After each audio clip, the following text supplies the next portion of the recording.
Hello, good morning dear students. मैं राम बाबू sir विज्ञान के ऑनलाइन क्लासेज में आपका हार्दिक अभिनंदन करता हूं।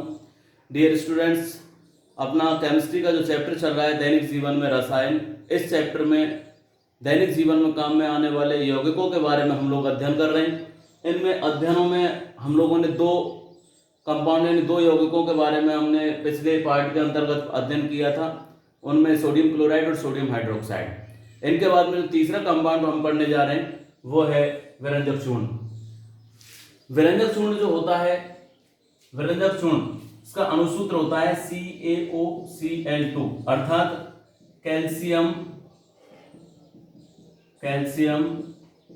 Oxy chloride. इसको ब्लीचिंग पाउडर भी कहते हैं, ब्लीचिंग पाउडर किसी भी नाम से जाना जा सकता है डियर स्टूडेंट्स।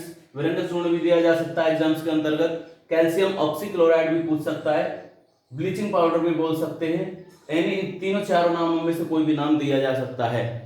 डियर स्टूडेंट, विरंजक चूर्ण के जो निर्माण की अगर प्रक्रिया की बात करें, निर्माण, तो इसका जो निर्माण होता है उसमें क्या किया जाता है कि इसे सामान्य भाषा में ब्लीचिंग पाउडर कहते हैं। और ये शुष्क बुझे हुए चूने पर, शुष्क बुझे हुए चूने पर CaOH का होल ट्वाइस, शुष्क बुझे हुए चूने पर क्लोरीन गैस प्रवाहित करके CaOCl2 प्लस H2O, यानी कि ये क्या है, शुष्क बुझा हुआ चूना। इस पर कौन सी गैस प्रवाहित की है, क्लोरीन गैस प्रवाहित करके ये क्या बना है, ब्लीचिंग पाउडर, ब्लीचिंग पाउडर व जल। ये इसके निर्माण की प्रक्रिया है। मैं फिर एक बार बता रहा हूं, विरंजक चूर्ण अणुसूत्र होता है CaOCl2 और CaOCl2 अणुसूत्र होने के बाद में इसको कैल्शियम ऑक्सीक्लोराइड भी कहा जाता है, कैल्शियम ऑक्सीक्लोराइड। इसे ब्लीचिंग पाउडर भी कहते हैं। निर्माण की प्रक्रिया को यदि हम देखें तो कैल्शियम हाइड्रोक्साइड यानी बुझे हुए चूने पर, शुष्क बुझा हुआ चूना। बुझा हुआ चूना क्यों है, क्योंकि ये है कैल्शियम ऑक्साइड, बिना बुझा चूना एक तरीके से। इसके ऊपर यदि हम जल की क्रिया कराएं तो इससे क्या प्राप्त होता है, CaOH का होल ट्वाइस, बुझा हुआ चूना प्राप्त होता है। अब ये कैसा है, ड्राई है, बिल्कुल कैसा है, शुष्क है। तो शुष्क बुझे हुए चूने पर क्लोरीन गैस प्रवाहित करके ब्लीचिंग पाउडर का निर्माण किया जाता है। डियर स्टूडेंट्स, अब बात आती है इसके गुणों की। गुणों में यदि हम देखें तो यह है नंबर 1, यह है तीक्ष्ण, यह तीक्ष्ण गंध वाला पीला ठोस पदार्थ होता है, ठोस पदार्थ होता है। यानी इसमें से बहुत तेज गति के साथ में गंध आती है, पीला रंग होता है, ठोस होता है, एक तरीके से पत्थर की तरह। सेकंड पॉइंट है, यह ठंडे जल में विलय होता है, यानी कि यह ठंडे जल में आसानी से घुल जाता है, गर्म जल में ये नहीं घुलता। तीसरा है, इसे वायु में खुला रखने पर, इसे वायु में खुला रखने पर इससे क्लोरीन गैस का निर्माण होता है। यदि कैल्शियम ऑक्सीक्लोराइड यानी विरंजक चूर्ण को किसी भी पदार्थ, किसी भी वस्तु में अगर हम बाहर खुला रख दें तो ऐसी कंडीशन में इसमें से क्लोरीन गैस अपघटित हो जाती है, यानी टूट जाती है, और इससे क्लोरीन गैस का निष्कासन होता है। चौथा है, यह तनु अम्लों से क्रिया करके, यह तनु अम्लों से क्रिया करके क्लोरीन गैस देता है, क्लोरीन गैस देता है। यानी कि माना एग्जांपल के तौर पे इसमें हम क्या करें, CaOCl2 प्लस H2SO4, समीकरण CaSO4 plus H2O plus Cl2। तो कौन सी गैस का निष्कासन हुआ है, विरंजक चूर्ण है। सल्फ्यूरिक अम्ल, ये क्या है, अम्ल है। अम्लों से, तनुकृत अम्ल, तनु अम्लों से ब्लीचिंग पाउडर क्रिया करेगा, क्रिया करने के उपरांत कैल्शियम सल्फेट बना, कैल्शियम सल्फेट बनने के साथ में जल और क्लोरीन गैस का, इससे क्लोरीन गैस का निष्कासन होता है। डियर स्टूडेंट्स, अगला जो पॉइंट है इसी में, छठवां जो पॉइंट है, पांचवें पॉइंट में है विरंजक चूर्ण से मुक्त क्लोरीन गैस, विरंजक चूर्ण से मुक्त क्लोरीन गैस, विरंजक चूर्ण से मुक्त क्लोरीन गैस जल से क्रिया कर, जल से क्रिया कर नवजात परमाणविक ऑक्सीजन निकालती है, नवजात परमाणविक ऑक्सीजन निकालती है, नवजात परमाणु ऑक्सीजन गैस निकालती है, जो यह विरंजन की क्रिया करती है, जो विरंजन की क्रिया करती है और यह ऑक्सीकारक की तरह व्यवहार करती है तथा ऑक्सीकारक की तरह व्यवहार करती है। डियर स्टूडेंट, ये जो पांचवा टॉपिक है, पांचवा जो पॉइंट है इसके गुणधर्मों में, उनमें विरंजक चूर्ण से मुक्त क्लोरीन यानी कि कैल्शियम ऑक्सीक्लोराइड में से जब ये क्लोरीन गैस निष्कासित होती है तो ये निष्कासित करने के बाद में गैस जल से क्रिया करने के बाद में नवजात परमाणु ऑक्सीजन गैस निकालती है। और जैसा कि यहाँ पे जैसे है ना, ये CaOCl2 ये वायुमंडल में खुली अवस्था में रखी हुई है, तो CaO प्लस Cl2, ये जो Cl2 गैस बनी है डियर स्टूडेंट्स, ये Cl2 गैस किसके साथ में, Cl2 प्लस H2O, इसके साथ में जब क्रिया करेगी तो क्या बनाएगी, 2HCl प्लस ऑक्सीजन। ये कैसा है, नवजात ऑक्सीजन है, नवजात ऑक्सीजन। ये जो नवजात ऑक्सीजन है ये क्या करती है, विरंजन का कार्य करती है, विरंजन का कार्य यानी कि पदार्थों से रंगों को बाहर करने का ये कार्य करती है। डियर स्टूडेंट्स, मैं फिर पांचों पॉइंटों को एक बार फिर से रिपीट करके बता रहा हूं। विरंजक चूर्ण सामान्य भाषा में इसका जो अणुसूत्र होता है CaOCl2, विज्ञान रासायनिक दृष्टिकोण से कैल्शियम ऑक्सीक्लोराइड कहा जाता है, सामान्य भाषा के अंतर्गत साधारण बोलचाल में इसको ब्लीचिंग पाउडर भी कह सकते हैं। डियर स्टूडेंट्स, ब्लीचिंग पाउडर का जो निर्माण किया जाता है, इसके निर्माण में शुष्क बुझे हुए चूने पर क्लोरीन गैस की क्रिया कराने के दौरान इससे हम लोग कैल्शियम ऑक्सीक्लोराइड प्राप्त करते हैं। इनके बाद में आते हैं इसके गुण। गुणों में पहला गुण बताया मैंने, यह तीक्ष्ण यानी कि तीव्र यानी तेज गंध देने वाला पीला ठोस पदार्थ होता है, बहुत तेज गति के साथ में इससे गंध आती है, पीला ठोस पदार्थ होता है। दूसरी बात, यह ठंडे जल के साथ में आसानी से क्रिया करता है, गर्म जल में इसकी क्रिया नहीं होती। तीसरा है, इसे वायु में खुला रखने पर इससे क्लोरीन गैस का निर्माण होता है, जैसा कि हम लोग देख रहे हैं CaOCl2 खुली अवस्था में रखा हुआ है, CaO प्लस Cl2 यानी Cl2 गैस का क्या हुआ है, वायु में खुला होने पर इसमें उत्सर्जन होता है, निष्कासन होता है, तो इसे वायु में खुला रखने पर क्लोरीन गैस का निष्कासन होता है। तनु अम्लों से क्रिया करके क्लोरीन गैस देता है, यानी तनुकृत अम्ल।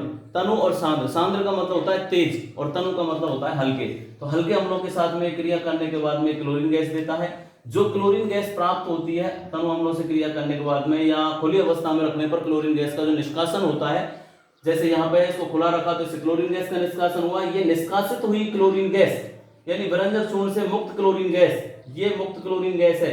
क्लोरीन गैस जल के साथ में क्रिया करके, क्लोरीन प्लस जल, क्लोरीन प्लस H2O, क्लोरीन जल के साथ में क्रिया करके क्या बनाता है, हाइड्रोक्लोरिक अम्ल बनाता है। हाइड्रोक्लोरिक अम्ल बनाने के बाद में इससे क्या होता है, नवजात परमाणु ऑक्सीजन गैस निकलती है। जो ये नवजात परमाणु ऑक्सीजन बना है ये विरंजन की क्रिया करता है और ऑक्सीकारक की तरह ये व्यवहार करता है। ये इसके गुण हो गए। इनके बाद में डियर स्टूडेंट्स आते हैं इसके उपयोग। उपयोग में यदि हम लोग देखें तो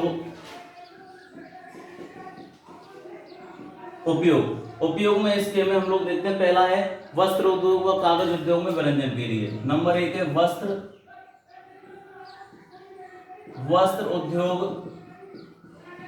व कागज उद्योग में, वस्त्र उद्योग व कागज उद्योग में विरंजन के लिए डियर स्टूडेंट्स, वस्त्र उद्योग और कागज उद्योग इन दोनों में क्या होता है, वस्त्रों में विभिन्न प्रकार के रंगों का प्रयोग होता है, कागजों में विभिन्न प्रकार के रंगों का प्रयोग होता है। इनको रंगों से मुक्त करने के लिए उनका पुनःचक्रण किया जाता है, तो इनमें से रंगों को बाहर निकाल दिया जाता है और बाहर निकालने के उपरांत इसके अंतर्गत कैल्शियम ऑक्सीक्लोराइड जो दिया जाता है, इसमें क्लोरीन गैस मुक्त होती है, उसके साथ में जल से क्रिया करते हैं तो नवजात परमाणु जो ऑक्सीजन बनता है वो ऑक्सीजन इनको विरंजन यानी रंजक युक्त करने का कार्य करता है। दूसरा है पेयजल को शुद्ध करने के लिए, नंबर 2 है पेयजल को शुद्ध करने के लिए क्योंकि इससे जो क्लोरीन गैस मुक्त होती है वो क्लोरीन गैस जल का शुद्धिकरण करने का कार्य करती है। रोगाणुनाशक, तीसरा है रोगाणुनाशक एवं ऑक्सीकारक के रूप में और चौथा है इसमें प्रयोगशाला में अभिकर्मक के रूप में। ये इसके क्या है उपयोग हैं। पहला उपयोग है वस्त्र उद्योग व कागज उद्योग में विरंजन करना, यानी कि वस्त्र और कागजों में जो रंग होता है उनको रंग से मुक्त कर देने का कार्य करता है। दूसरा पेयजल को शुद्ध करने के लिए, पीने का जो जल होता है उसके शुद्धिकरण में भी हम इसको काम में लेते हैं कि इसमें जो क्लोरीन गैस मुक्त होती है वो क्लोरीन गैस जल का शुद्धिकरण करने का कार्य करती है। तीसरा है रोगाणुनाशक व ऑक्सीकारक के रूप में और चौथा है प्रयोगशाला में अभिकर्मक के रूप में। प्रयोगशाला में अभिकर्मक के रूप में जो मैं लिखा रहा हूँ ये उपयोग, ये डियर स्टूडेंट सभी टॉपिकों में, सभी कंपाउंड में एक कॉमन टॉपिक होता है कि वो जितने भी रसायन के तत्व और पदार्थ या यौगिक होते हैं उन सब का प्रयोग हम लोग कहाँ करते हैं, प्रयोगशाला में करते हैं, इसलिए ये कॉमन आता है प्रयोगशाला में अभिकर्मक के रूप में। डियर स्टूडेंट्स इसके बाद में अगला जो कंपाउंड है, अगला जो यौगिक है उस यौगिक का नाम है सोडियम बाइकार्बोनेट। सोडियम, चौथा है बाइकार्बोनेट। इसको हम सामान्य भाषा में बेकिंग सोडा भी कहते हैं। बेकिंग सोडा अणुसूत्र क्या होगा इसका, NaHCO3। इसको हम अगर केमिकल नाम दें तो sodium hydrogen carbonate. Sodium hydrogen carbonate भी कह सकते हैं इसको हम। अब बात आती है इसके निर्माण की। इसे सामान्य भाषा में इसको हम क्या कहते हैं, खाने का सोडा भी कहा जाता है। ये क्या है, खाने का सोडा। सामान्य भाषा में इसे खाने का सोडा भी कहते हैं। रासायनिक दृष्टिकोण से बेकिंग सोडा या सोडियम बाइकार्बोनेट भी कहा जाता है। इसे खाद्य पदार्थों में मिला करके गर्म करने पर, जब इसको खाने पीने के पदार्थ होते हैं उसको मिला करके जब गर्म किया जाता है तो इसे CO2 गैस का क्या होता है, निष्कासन होता है, वो बुलबुलों के रूप में बाहर निकल जाती है, जिसके कारण खाने के पदार्थ जो होते हैं वो कैसे हो जाते हैं, स्पंज की तरह हो जाते हैं। जैसे केक, ब्रेड, टोस्ट, ये जितने भी हम काम में लेते हैं, डबल रोटी, इन सभी में सोडियम बाइकार्बोनेट यानी कि खाने का सोडा, बेकिंग पाउडर का हम लोग उपयोग करते हैं। अर्थात हम लोग कह सकते हैं कि NaCl का उपयोग करके बेकिंग सोडा बनाया जाता है। सोडियम क्लोराइड का कच्चे पदार्थ के रूप में हम लोग उपयोग करते हैं। तो कच्चे पदार्थ के रूप में क्या है यहाँ पे, NaCl plus H2O plus CO2 plus NH3, समीकरण NH4Cl प्लस NaHCO3। ये जो बना है ये सभी क्या है, जितने भी पदार्थ हैं सब क्या है, कच्चे पदार्थ हैं। इन पदार्थों में ये क्या है, सोडियम क्लोराइड यानी कि साधारण नमक, सोडियम क्लोराइड, जल, कार्बन डाइऑक्साइड और अमोनिया गैस प्रवाहित की जाती है, तब क्या बनता है यहाँ पर, अमोनियम क्लोराइड और ये हो गया सोडियम बाइकार्बोनेट। यानी कि ये क्या है, एक खाने का सोडा है। अब इसमें Na2CO3 के विलयन में, अब यहां से आगे हम लोग क्या देखते हैं कि NH4Cl बना है। इसके बाद में दूसरा एक उत्पाद तो ये हुए, ये सीधा कच्चे पदार्थ के रूप में हम क्या करते हैं, सोडियम क्लोराइड, H2O, CO2 व अमोनिया, इनका उपयोग करते हैं। इनको उपयोग करके अमोनियम क्लोराइड और सोडियम कार्बोनेट का निर्माण करते हैं। दूसरा तरीका क्या होता है, सोडियम कार्बोनेट के विलयन में Na2CO3, सोडियम कार्बोनेट के विलयन में CO2 गैस प्रवाहित करके भी सोडियम बाइकार्बोनेट बनाया जाता है। सोडियम बाइकार्बोनेट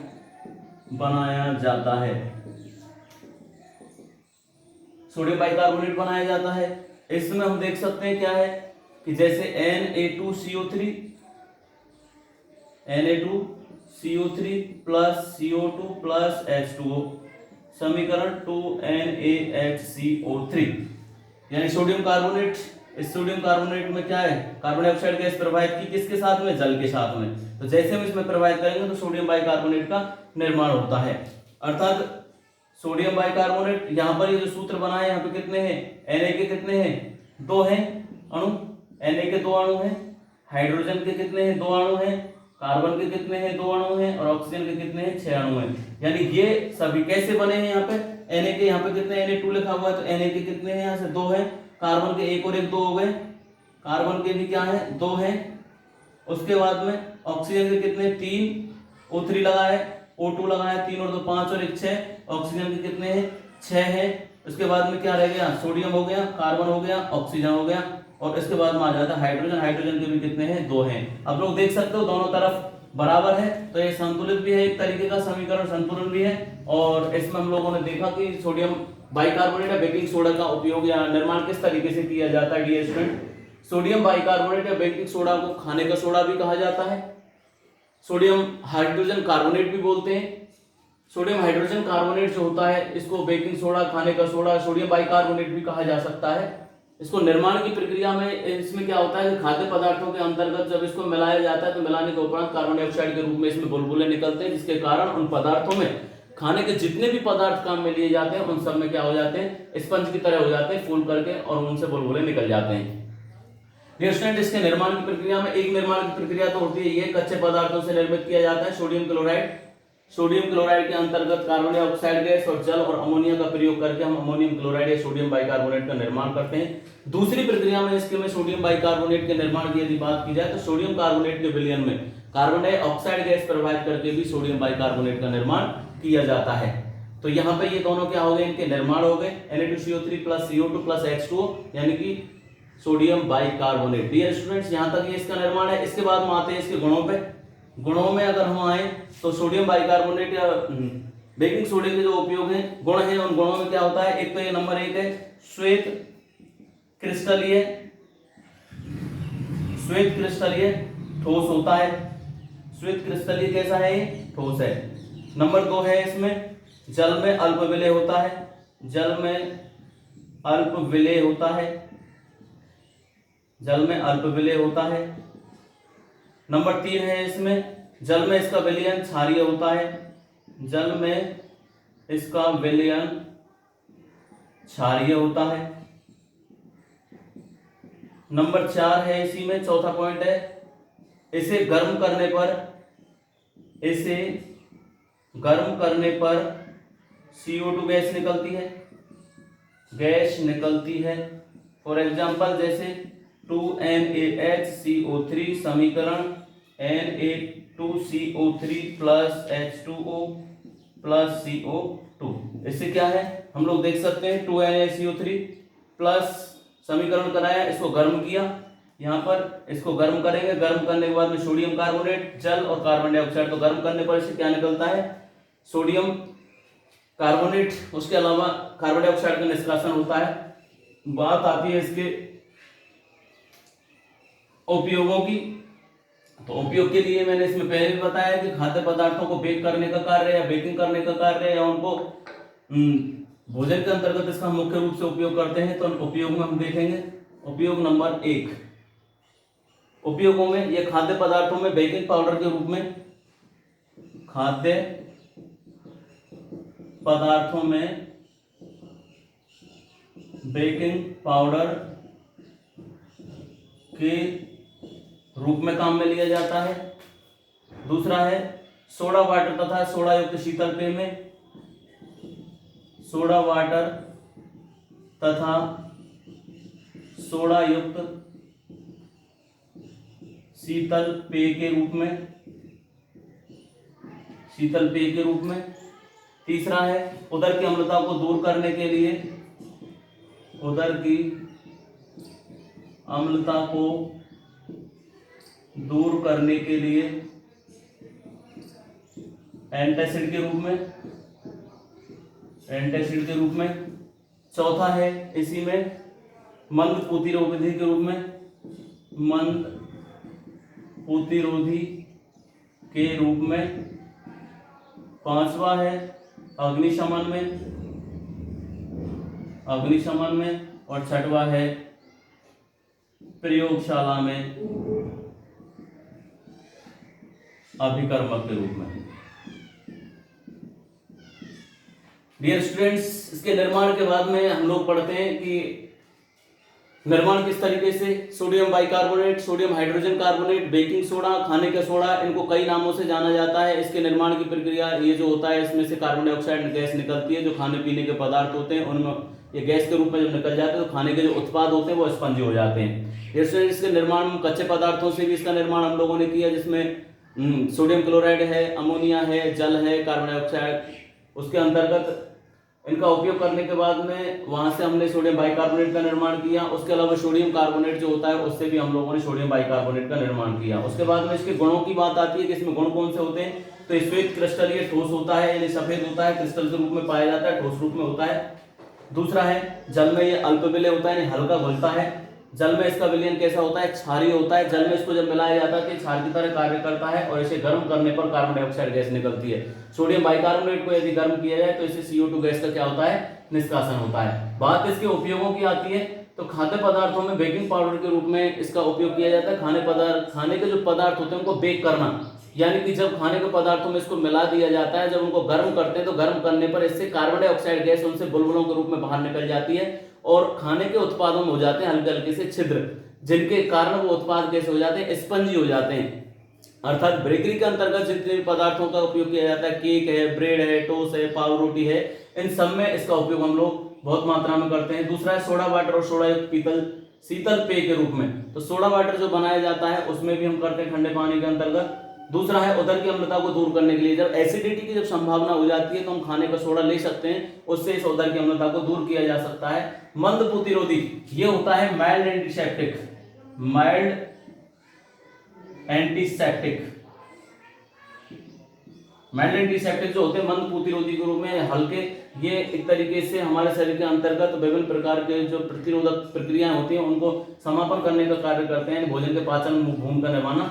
अगला है इसमें अग्निशमन के रूप में, यानी कि आग बुझाने के लिए इसका उपयोग किया जाता है। और एट लास्ट है प्रयोगशाला में अभिकर्मक के रूप में। तो ये मैंने आज 2 कंपाउंड कराए डियर स्टूडेंट्स।